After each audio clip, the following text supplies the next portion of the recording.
السلام عليكم وأسعد الله مساءكم.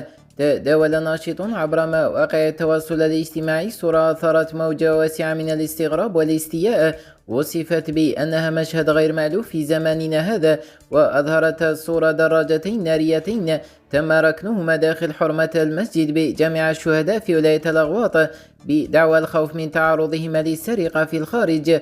وقد عبر عدد من المتابعين عن رفضهم لهذا التصرف، معتبرين أن للمساجد قدسية خاصة ينبغي صونها واحترامها، وأكدوا أن بيوت الله خصصت للعبادة والسكينة ولا يجوز تحويلها إلى أماكن لحفظ الممتلكات الشخصية. كما شددوا على أن حماية الممتلكات مسؤولية فردية ولا ينبغي أن تكون على حساب حرمة المساجد.